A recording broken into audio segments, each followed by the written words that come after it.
Une grande partie de notre culture moderne est caractérisée par la recherche de notre âme sœur.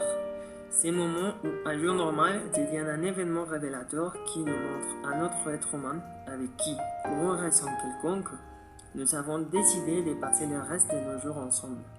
Beaucoup d'expressions artistiques travaillent l'amour romantique comme sujet d'inspiration. Des milliers et des millions de playlists sont avec des chansons d'amour partagé, d'amour toxique, d'amour violent, d'amour beau, des cœurs brisés, des pertes émotionnelles, des reproches et des soulagements et beaucoup d'autres d'amour propre.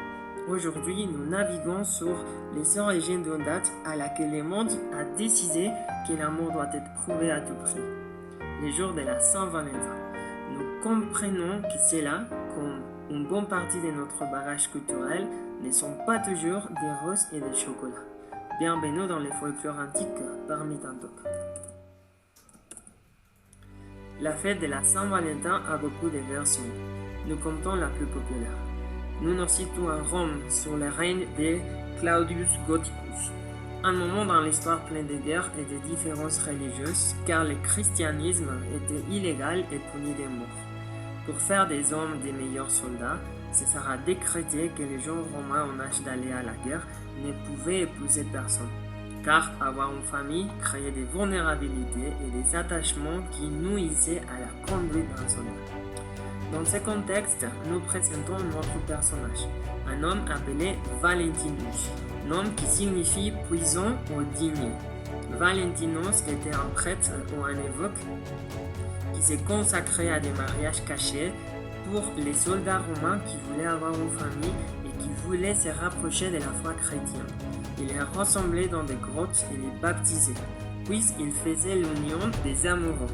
Aussi, il s'est faufilé dans des prisons romaines pour pouvoir passer des messages écrits entre les prisonniers chrétiens. Finalement, Valentinus a été trouvé et attrapé. Pour ses actions défiaient directement César, il a été emprisonné pour lui exécuter. Les jours précédant son exécution, il aurait laissé un message à sa fiancée, qui, on pense, elle était la fille de Groelia.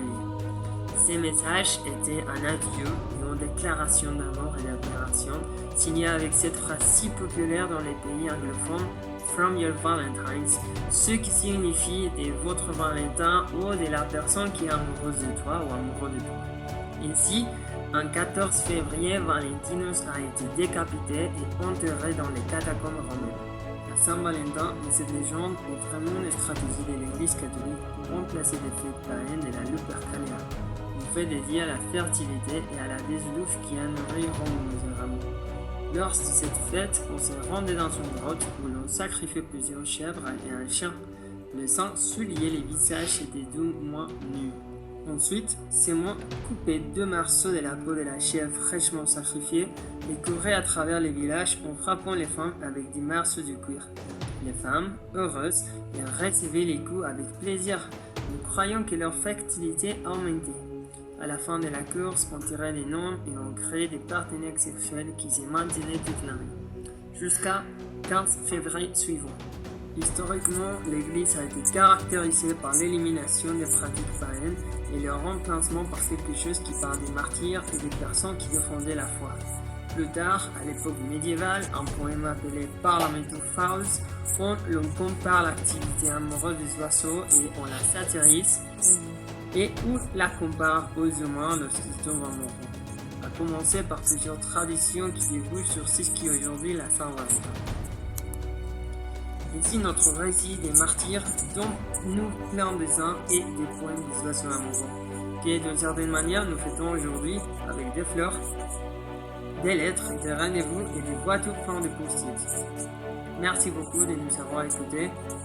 Et rappelez-vous que vous pouvez nous rendre visite lorsque des non-réunions de pratiques linguistiques et d'échanges culturels à Meetup. Merci beaucoup.